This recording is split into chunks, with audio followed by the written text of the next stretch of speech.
Hello everyone. Today I will be featuring the Asashio, the Tier 8 IGN Premium Destroyer. Before I start though, I want to ask you if you could be bothered to drop a follow on my Twitch channel. The reason for this is I've made it a goal to try to reach 100,000 followers before Christmas. We got ways to go. I need to get about 14k followers before Christmas to make this happen. But if I do make this happen and I do break the 100k goal, then I'll be able to do an absolutely completely ridiculous giveaway for Christmas. We're talking tens upon tens of high tier premium ships I'll be able to give away. So a gigantic Christmas gift basically to my viewers if we can achieve it. I'm hoping we can achieve it. Remains to be seen. I'm gonna mention this at the start of most of my vids now, because I would really love to see this happen, because I think it would be an awesome event. Moving on, the Asashio. I've been playing this ship a fair bit lately. It's a ship I've always felt really comfortable in, and it's a ship I've always considered too powerful for its tier. It's one of the few ships where you kind of almost want to be up tiered. For this reason, I'm actually gonna make two guides. This first guide is one where I'm top tier, meaning we're facing tier 6 to tier 8 matchmaking. The second guide will be when we're facing tier 8 to tier 10. These are the normal situations you run into as a tier 8, and both are equally important. The Asashio, of course, deepwater torps, only hits battleships and and carriers, can't hit cruisers, can't hit DDs. But the concealment on the ship is a god tier. I'm requesting support and I'm pushing in. The Kagero spots me about the same time as I spot him. He slows down to smoke up, but I do manage to break his rudder. You see, of course, that IGN Alpha, just how hard it hits. I see the York is about to glide behind the island, so I know there is no need for me to pop my own smoke. The fact that he popped the smoke is more than enough, so we're going to try to get some blind fire in there as we slowly disengage. It looks like he potentially reversed out. My team is blind firing him, but the combination of concealment and these hard-hitting guns with great shell velocity is the reason why you need to be using Asashio guns. This is the one of the biggest issues we see the most with Asashio players is they have these 20 km torps, so they think it makes them exempt from all DD rolls. Oh, I can torp from 15 kilometers. There's no need for me to scout. There's no need for me to cap. There's no need for me to fight other DDs. Wrong, wrong, wrong. You still need to fill these roles. You still need to do these roles. And I say this as someone who's played, in the last couple of weeks, I played about, what, 28 games in the Asashio, and I'm averaging about a bit over 80% win rate, 82%. It's not as ridiculous as my Benham win rate, which is over 90, but the Benham is a bit of a special case. Regardless though, this is coming from someone, I don't often say I feel comfortable in a ship, but I consider myself very comfortable in the Asashio. It is a ship I know exactly how to play. And these guns, do not underestimate them. These guns are brutal. You can bully so many other DDs around with the ship. It's small, it's agile, it's nimble, and more importantly, these guns hit like trucks. It's a nasty combination that people really need to learn to use. Kagero backs off.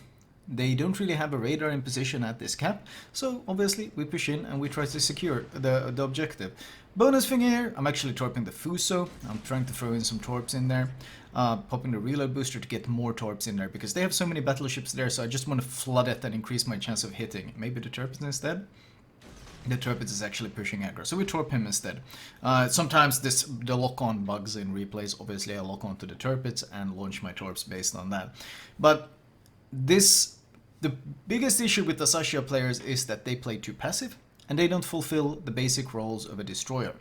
Or alternatively, they YOLO in and get themselves killed, which is also a big loss, because Asashio is one of the scariest ship for an enemy battleship. Seeing an Asashio on a flank is like, oh god, I really don't want to push up this side, because those deepwater torps are about to wreck me. And these deepwater torps are terrifying. You can't spot them, they got incredible concealment, 0.9 km concealment, and they hit like absolute trucks. And you can just delete ships out of the water just like that. The Fuso gets evaporated by 4 torpedoes. So the concealment on the torps is 0.9 kilometers, which means that you can even hit nose-in battleships as long as you get a fortunate spread. You can easily catch them. You can even hit them from behind because, well, they are so incredibly stealthy. So The Asashio is a unique DD in the sense that it provides massive zoning for your team. Having an Asashio on a flank is like having this great battleship threat on a flank, and you need to utilize this to put pressure on the enemy. We see the Kagero is actually up north, so we're gonna play more aggressive. We're gonna push closer. We have the cap, it's equal in trades. The cap B, the B cap is somewhat interesting because I don't exactly know what they have there. Do they need my help? But ultimately I think I'm better served harassing these ships up north right now because we're 1-for-1 in caps and they do have a kill we have a small kill advantage. Well, we had a small kill advantage. It's actually even in kills now. But more importantly, this enemy team is kind of boxed into this corner. The box that we're holding them back with is actually really shaky. We just have a Flint and Budioni and me, but I try to utilize this as much as possible. The more I can keep them constrained, the more I can keep them boxed in here. It's 3 ships, keeping 5 ships in check. It obviously gives my team a huge advantage. It looks like they are going to push into the north. He's going to disengage. I cannot stay around and chase them. That's the problem. We still need the cap. Looks like we're losing A, or they are afraid to push into A to deal with it. They're getting a kill, but there's an Ismail pushing in from the north, and he's looking to box in my cruisers, and basically he's about to open up a new flank on my team, which will be quite brutal. So I make the choice. We need to deal with the Ismail, and we need to secure this B objective at some point. We need to get these points back. So thus I abandon the C flank, give up on any hopes on getting torp kills in there, and we need to start playing more for the objective. Once again, don't tunnel vision on the damage, don't tunnel vision on the kills. You are still a destroyer. You still need to fulfill your basic role of a DD. Spot, harass, cap, defend objectives as well, fight other DDs. These are all, the DD is one of the hardest roles because you have so many things you want to do and so many things you should do, and that's one of the reasons why most Asashio players play it so poorly, is because it tends to simplify it into this very simple basic thing, which is basically spam a lot of torps at max range, and that's all you need to do. And that's not all you need to do. I'm hoping my team will reset. I'm spotting them in the cap, hoping my team will reset them.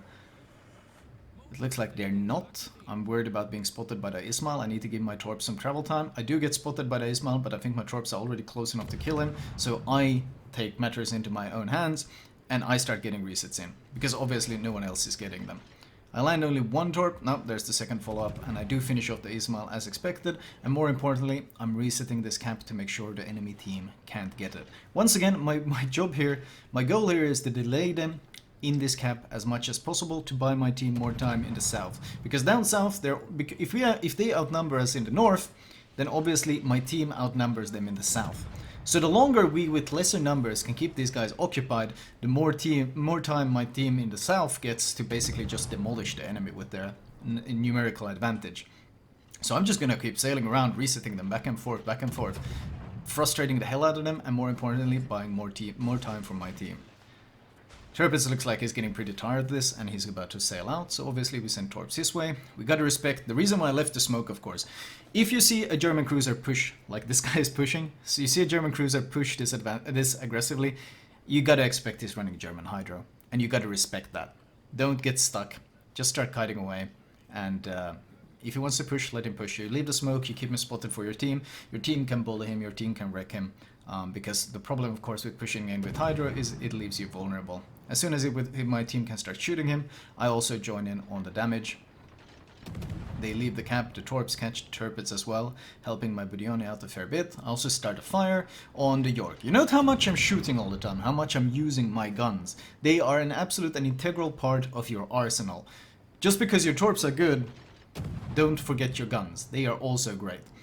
He's giving broadside, so we switch to AP. Some chunky AP volleys on him. You gotta remember, at these lower tier cruisers, they do not have the capacity to heal, so of course chunking a cruiser for 3k actually really hurts when it's 10% of their health that you're taking away. They get some final hits in on me, but we secure the cap, which is, we keep the cap ours, and we secure both A and B. And at this point, most of my work is done. I've secured the north, I've helped fight off the DD, I've secured the cap, I've prevented any of the flanks, and I've kept the flank defended, and now I'm just spotting for the team while of course getting torps in to harass them as well. So this is the point in the game where you can start playing a bit more loosely. You've fulfilled your role, and now we can start focusing a bit more on the damage, because it's not as important to play the positional game because we have such a points lead. RPF is pointing behind me, note that. RPF, the reason why I'm suddenly turning my guns around is I know there's a Kagero. That Kagero, he has to be on the other side of this island. RPF briefly switched to the turrets, but I know he's gotta be hiding here, so we're playing it real safe. Gonna get a reset in on the Helena, of course, can't resist. I don't want to give them this cap. I fought hard for this cap.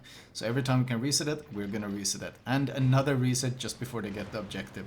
Turrets get some secondary hits in, but once again, my torpedoes are doing a hell of a job on him. I'm hoping the other guy will shoot the North Carolina and keep the reset going so they never actually end up getting C. I'm spotted. I know there's a Kagero here. I don't want to go fight him yet. I want to get undetected first. It's very important when you fight other DDs that you don't let the enemy DD have the opening, the momentum. If you pick a fight after being spotted, well, he's got his guns turned perfectly on you, and the second you close in on spotting range, well, he's going to start opening up, and he gets basically a free volley in. But if you both spot each other at the same time, usually it's pretty even, and it comes down to gunnery, and it comes down to angling, dodging, and of course what kind of health you have, what ships you're playing. But in general, never let the enemy DD have the advantage of being the opener in the fight. Never let them have the advantage of picking the fight to begin with. RPF pointing, I know exactly where he is. I'm gonna send some preemptive torps towards the North Carolina, and that was exactly where the Kagero was. The Helena is a threat, but our smoke is ready, so my plan is to assassinate the Kagero, then smoke up and disengage before the Helena can follow up. Something you obviously can't do if there's a radar cruiser, but against a Helena, which is most likely only Hydro, you can easily do it. I already start smoking, already start slowing it down. Helena gets a volley off, but we're already in full stop, and it goes wide, and just like that, we've gone dark. Throwing some additional torps in there. We start double fires on the Helena. He pushes in. We're just gonna gunboat. We're reversing because he might be running Hydra, so we're just gonna reverse and just keep gunning him down. As I mentioned, the guns are great. Don't underestimate them. They do a lot of damage, and they can easily bully, especially from smoke, bully cruisers around. Trying to get a reset on these turrets. I lost vision though just before I shot, so I think the shells are gonna go a bit high. Trying some blind fire. I really want to keep this cap. I fought hard to maintain this cap. But it looks like he will in fact manage to finally secure it. 14 cap resets. That was not an easily won objective for the enemy team. And that's exactly how it should be. You should fight tooth and nail for the objectives. That's what wins you games. Holding a cap advantage means you can play defensive, you can play safe, the enemy has to push into you, you can torp them as they push in. It gives you multiple advantages, so you should always fight for the objective as strongly as you can. And never give them up for free, and that always bothers me when people give up map control caps for free, because they are literally just handing the enemy a massive advantage at no cost. Here you go, here's a gift for you, let's make it easier for the enemy team to win the game. Here you go, my present to you. And it frustrates me. Never do that. You should always fight for the objective. You can kite away, you can disengage, but still play around the objectives, still play defensive, still delay them. You saw I wasn't taking a no-zone fight with them. I was running away, but I was still constantly resetting them, spotting them, harassing them. Don't give them anything for free. Turpitz turns in, trying to get some torps in on him. He might torp my Synop. My Synop, of course, for some reason is pushing in. I don't know why. Very, very poor choice. My torps look pretty damn good, and I think that should be my Kraken at this point. Unless someone else kills him before. Now, it's worth noting is, of course, I run Yamamoto on my Asashio. When I play an IGN ship a lot, I tend to put Yamamoto on him. And that, of course, means that, well, first of all, you see the massive heal I gained. Yes, my Asashio is actually actively healing. And also, my gun reload got significantly boosted, as did my torpedo reload. That's what the Kraken on Yamamoto does. It gives you a heal, and it gives you a massive reload boost on guns and torpedoes. So, obviously, now we're gunboating the hell out of him. I mentioned this ship was already good at gunnery. Well, now it's even more threatening. He's more focused on the Synop, so obviously we're going to use this opportunity to just farm him. You see his guns are starting to turn my way, but our timing is good, so if we need to, we can smoke up. Guns are still turning, Yeah, it's starting to be threatening now, so we're gonna slow down and we're gonna smoke up. Even if he gets a volley in, we've healed so much from Yamamoto that it's unlikely to be very threatening. Finally gets his guns on us. He's even gonna go for the shot. Doesn't matter, we're still gonna keep firing on him. We should get a fire soon. The fire chance, especially with this kind of reload, is going to be good. And as expected, we do get a fire on him. Throwing out some torps, and the DPM continues. In fact, at this point, he's got no damage con, so I know I can actually just chase him down and gun him down like any other gunboat would. I'm actually kind of hoping to secure this kill. They get a chunk in on him, but my fire should be the one that finishes him off. And actually, it was my gunnery that finished him off. And just like that, being outnumbered on the flank, because we were constantly part of the battle, never too far back, whenever there was an opportunity to harass the enemy destroyers, whenever there was an opportunity to harass the cruisers, reset the cap, just constantly. The torpedoes were obviously a part. It's always a part of Asashio gameplay. But the concealment and the guns were also a huge part of what we did. And they had a huge impact on it. Devastating Strike, Confederate, Kraken, High Caliber, 191k.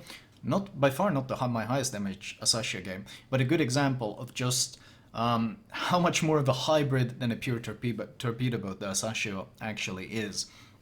Team score wise, 2.8k, not a bad result. I will show you another commentary where I'm top tier, where the XP is much higher, because Asashio is one of those DDs that actually really excel when being up tiered, because bigger, thicker battleships to shoot at or torpedo and means more XP, more damage, more rewards. Detailed report wise is actually pretty amusing because it gives you an idea of just how much gunnery we did. 53,000 gun damage plus 7 fires. Not the most damage from them, but still, I mean, we're talking another 63k damage just from the guns. So out of our 190k damage, a third came from the guns alone. Plus, of course, all the resets and so forth. Damage incoming, 11k, but we had Kraken to heal us, so we were very healthy towards the end. So this was an example of an Asashio game where you're top tier. So obviously, you get to play a bit more of a bully. It's all, if you're tier 8 in a tier 6 matchmaking, or tier 6 to 8, obviously you're the top dog, so you can always be a bit more of a bully. But when you're up tiered, then it becomes a bit more challenging. That doesn't mean that the Asashio isn't an absolute monster, and I will cover that commentary next, or that game next. Anyway, let me show you guys my recommended build, so I don't have to do it in the next one. I'm obviously running the very standard IGN torpedo boat build, but I'll show it anyway, since some of you might not have seen it. Alright, as usual, I will start with the modules. Run premium damage con and premium smoke, followed by premium torpedo reload booster and speed boost in that order. Upgrade wise, turret and torpedo tube survival, speed boost duration, better dispersion because you have no real AA, acceleration because, well, you like to stop in smokes and you like to fire. And also you saw how many times I'd pick a fight and then slow down right as I picked the fight to disappear in a smoke. That this propulsion mod helps you in stopping quicker and reversing in the smokes to juke the incoming shots as well. And finally, concealment, obviously. Captain perks wise, once again, standard IGN DD build. You start with priority. First you build defensive. First 10 points go into survival. You build priority target, last stand, survivability expert, and concealment expert. That's always the first 10 points. You go into survival. Then you build faster torpedo reload, followed by adrenaline rush for both gunnery and torpedo reload boost, and finally RPF to, well, it gives you information. Like for example, that Kagero pushing around the flank. That was something I only knew thanks to RPF telling me. And of course, this was Yamamoto, so he's got this very special perk that gives you 34% reload, 16% torpedo reload, and of course a significant amount of health if you manage to proc it. This is quite rare though, as having the captain active on a ship that procs it doesn't tend to happen too often, but if it does, it is a nice boost, and one of the special things of Yamamoto is Oroku. Flag wise, pretty obvious. You run Juliet Charlie, you don't want to detonate. You run improved speed to both engage and, more importantly, disengage.